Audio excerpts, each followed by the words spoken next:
Hello, this is Nitin Dahad, and I'm here at the Monterey Grand Prix. And today you're going to get some reports from me on a specific project called the SAM car. And we've reported on this before, but yeah, this is on the fourth generation of technology. And what it's really clever now is that it doesn't require any headgear or anything like that to actually do the operation of the race car. And they have a pipe to allow Sam to accelerate and decelerate using blowing and suction. But yeah, we get into the technology, so I'm going to be talking to two people on the project. One of them will be Josh Willis, and we'll then be talking to Stephen Harper. And they'll be talking to me about some of the background to the project and the use of the technology, for example, how they deployed the NVIDIA Jetson AI module, and just get, and you can see the race is going on, and just how they managed to get Sam to race at 200 miles per hour, for example, and only using facial tracking and suction. So I'm going to hand over to the reports that you'll hear. First of all, from Josh, and then from Stephen. Hope you enjoy the reports. Well, I'm talking to Josh Willis, who's the engineering lead for the SAM car that Arrow Electronics has developed. Josh, hello. Hi there. So, Josh, before we go, I think this project's been going for a while, and this is the fourth generation. Tell me a little bit about the history of this before we launch into what you're doing. Yeah, so the project originally started as a way to show our engineering expertise here at Arrow. And we wanted to do a project that had never been done before. And some ideas were tossed around, and eventually we decided there's controls that allow a person paralyzed from the waist down to be able to drive, but never anything for someone paralyzed from the neck down. Okay. So we decided that we would take on that project, and then we needed a driver. And we met Sam Schmidt, who is a former race car driver, and his dream was to be able to drive again, which he hadn't been able to do since his injury 20 years prior. So we developed a car that would allow him to drive using only his head movement. Okay, and so this was how many years ago? This was in 2014. 2014, so it's been good. Now, I think when I was speaking to you before, you said this is the fourth generation technology. That's correct. When we last interviewed you, I think it was probably the third. Yeah. But just tell us what it does. Show us all the stuff there. Yeah, so we have cameras here that track his head movement, which we translate into a steering angle. So he can rotate his head left or right. And as he's rotating, the steering wheel will rotate. And we can control that steering ratio and tune it based on user preference. And then he has a tube that's going to be in his mouth that he applies pressure to for gas and brake. So when he puffs, that applies throttle. And when he sips, that applies the brake. Okay, that sounds pretty cool. So what have you got in there, the technology? Show us a little bit. Yeah, so we have two generations of our steering system that you can see here. The original were these three big cameras using a motion capture software to translate the movement of his head into steering angle, and we tracked a pair of sunglasses or a helmet with a reflective dot pattern on it. And then this is the new steering system that we're developing right now that's artificial intelligence or machine learning based. It uses a stereo camera here, which is two cameras, and we are running real-time inferencing to detect both his head position as well as orientation and translate that into our new steering angle. Okay, and so that's speedometer just for him to monitor the speed, I guess. That's right. This is part of our race recorder software that just lets Sam see the speed since he's over on the passenger side, and all race car drivers care about how fast they're going. And we're going to talk about the technology a little bit later, but so you said it replaced the headgear with now face tracking. Yeah. I'm going to speak to Stephen later about some of the detail of that, but yeah, at a high level, tell us what that means. Yeah, that means that our system is a little more adaptable. We don't have to have the exact same rigid body, which is what the cameras are looking for with the headgear. Instead, we can just put anyone in the car, you, I, or I could grab one of the strangers walking by, have them sit in the car, and as long as they're human, it'll track their face. Wow. Okay. And so this is being used in the race. Not here, we won't be demonstrating it, but we have done numerous racetracks with this software. Using it, Sam has been able to get out on a variety of different racetracks, and our performance with the new steering system is matching that of our old system. I could get in the car and not tell which of the systems are being used. And what speeds does it get up to? So in the car, Sam has gone over 200 miles an hour. Yeah. He's previously done events such as the Pikes Peak Hill Climb, the Indianapolis Oval. What's the next stage for this? I know this is a demonstration of what you can do, but is there going to be some kind of next stage in terms of deployment, commercialization, or enabling others to use this technology? Those are all fair questions. As Aero, we don't have plans to commercialize this software. We're not a car company. We're an enablement company. And what we've offered to do is give away this technology to any company that wants to productize it and deploy it. We are purely trying to show what's possible with technology that's available today. Okay. Well, Josh, thank you very much. Yeah, you're absolutely welcome. I'm talking to Stephen Harper, who's a field applications engineer with Aero Electronics, and he's one of the guys working on the SAM car, which is in front of us here. So, Stephen, hello. Hello, Nitin. How are you? I'm fine, thank you. Stephen, just tell us a little bit about what you're working on here. Yes, of course. My role on the project has actually been to lead the development of the new AI steering system. We previously used a motion capture-based steering system that used a series of infrared dots to track head motion. Mm-hmm. The latest iteration of the vehicle actually uses a fully AI-based system. So we're tracking Sam's head movements to steer the car using nothing but an ordinary stereo pair of optical cameras. Excellent. Okay. Yeah, so what are we doing? What's the stuff going on in here then? Right, so really the brains of the operation here is our Jetson AGX Orin platform. This is a significant upgrade over what we were previously using. We were previously using the Xavier on earlier iterations, and this has really accelerated things for us and allowed us to push our inference times as low as we need them to be to get the performance out of the car to allow Sam to drive it at full speed. Okay, and there's no latency issues as such?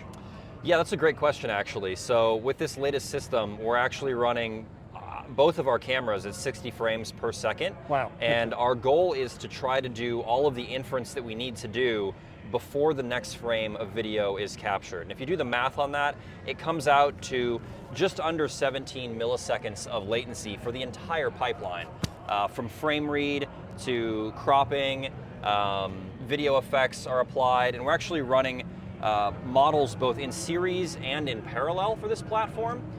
We first do a face detection model that detects Sam's face or anyone's face. After that, it is fed into a head angle orientation detection algorithm. And then the output of those models running in parallel are combined. We run it through some filters, some clamps, some safety code. We generate steering angle packets based on that, and that data is piped to our guidance computer, and that happens in less than 17 milliseconds every single frame. And what's the challenges? I mean, we talked previously about some of the challenges in doing that, especially the training and that kind of stuff.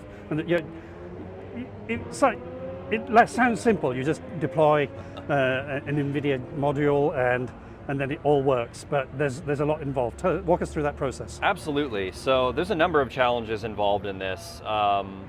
The first thing, of course, is it's always a trade-off between accuracy and latency. Yeah. In this case, we know we had a target latency that we wanted to hit for our entire pipeline, being sub 17 milliseconds. So within that time frame, we want to tweak our models to get the best performance we can. So for that reason, we're using FP16, for instance, on our head angle orientation model. We found that gives us an excellent balance of both accuracy and output, as well as the latency that we required. Going to a quantized model would give us lower latency, but it turned out we didn't need that. The higher accuracy is better for us. but moving to like FP32, for instance, is too much latency. So we're sort of able to tweak that to land exactly where we need. So that's been a challenge. Of course, model selection is also a challenge for us. For instance, we iterated through a number of potential models for face detection, and we had to analyze which one would be best for our application. We probably tested about a dozen different models, and ultimately we settled on what is basically a DLib CNN-based model, which is an older model, frankly. That was retrained on our custom data set to really get the accuracy that we needed out of it. It is MMOD based rather than the older HOG based face detection systems. The output of that model is then used to crop and constrain our video, which is fed into the head angle orientation detection algorithm, which is based on a model called HopeNet. Again, a slightly older model. We have found that using and updating older models on the newer hardware runs extremely fast, and with latency being one of our key demands for this application, that's really worked out best for us. There were some challenges around that. We had to convert it from an older PyTorch-based model into something that would support TensorRT. We had to change the outputs, which were originally in radians, to degrees. But one of the biggest challenges of this is really all the guard code that runs around it. Yeah. You know, everybody's sort of used to the training of AI models. The inference itself is really the easy part in this case. There's a lot of clamping, a lot of safety code, a lot of checks, you know, error checks and things that are going on here to make sure that this is safe to drive. So, and what about the data set? Yeah, so the data set was a unique challenge early on. There are a lot of public data sets for many things that are out there. If you just want to detect humans or something, lots of data sets for that. There's less data sets for this particular application. One of the challenges we had, doing this with faces is pretty straightforward. There are data sets for human faces, lots of them out there. We found that that's very accurate and very generalized. When trying to have the model retrained to work with helmets, for instance, because this is a race car, sometimes we need to drive with helmets, there are really no existing data sets for helmets correlated with head angle.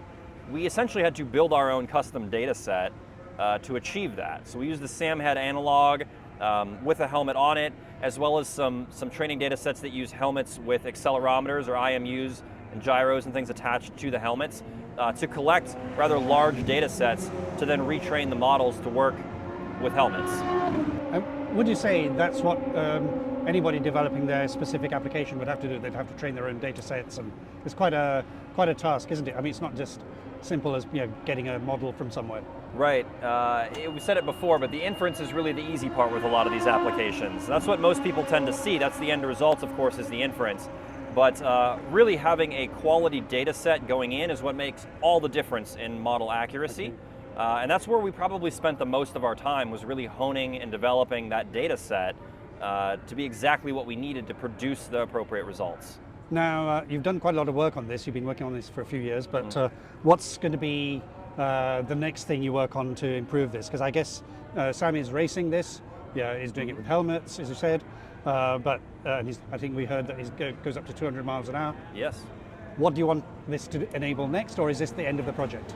Yeah, that's a great question. There's always more to do on the project, and I think that an important thing to recognize with AI is that it's always a battle of diminishing returns, right? We put a lot of work into this to get the models to the point where they're at today. If we wanted to get another 5% performance gain out of our models in terms of accuracy or speed, it could be hundreds of hours of development work. So at some point, it's do we want to spend our time and engineering effort getting slightly better performance, or do we want to focus on other aspects of the vehicle? And I think at this point we are looking at doing other things. Voice activation has always been something that's on the table. We've played with it a little bit before, but giving Sam the ability to start the car, to turn the air conditioning on, to roll down the windows, things like this that really sort of tell a different story and provide an additional level of enablement, still using AI and ML to do that, of course, would really be, I think, a game changer in this. And what would be your advice to system developers developing with this module? I think NVIDIA would be very keen to hear that. Yeah, absolutely. We love the NVIDIA platform. I will say that it has handled so much of the hard stuff for us, so that it's really allowed us to focus on what's unique about our application and develop our code specifically for that. So we're using, CUDA acceleration on a lot of this. They have made the APIs to allow for CUDA acceleration fairly straightforward. It's really something we didn't have to think too much about, which is fantastic. We're doing a lot of multi-processing and multi-threading on this, and NVIDIA's APIs to allow that have made it pretty trivial. We don't have to think about what core we're running on for the most part. The existing SDKs provided handle most of that for us, and we're able to really focus on tuning this and getting the best performance that we can out of it. Well, Stephen, thank you very much. Thank you, Nin. So, what are some of the cool features? I mean, you said failsafe features. So tell me about them, Steve. Absolutely. One of the questions we get asked a lot is what happens if the cameras go down on our system? So you can see right now I have control of the vehicle. I'm able to move my head and it steers the car. If we lose one camera, the system is robust against that. I can still move my head and the car still moves. Of course, I can do the same with the other camera. And if, say we're in a turn and the sun blocks the camera, or for some reason somebody's knees are in the way, both cameras go down, the vehicle will hold that steering angle, as you can see, until we regain cameras, and then we can steer the vehicle just like normal again. So just one example of the sort of guard code that we have in place to ensure safe operation. So you can just see where if you can see when I move this way, the steering wheel moves that way, and if you move that way, the steering wheel moves that way, and you can see the wheel as well moving. So it's total facial recognition. It's using NVIDIA Jetson AI module.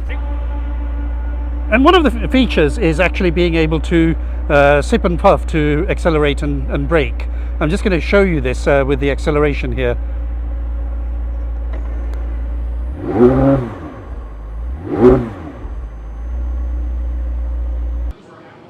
Well, okay. Well, I hope you enjoyed those reports and got a flavour of what's going on with this car and what the potential possibilities are. This is Nitin Dahad, and I'll see you at the next one.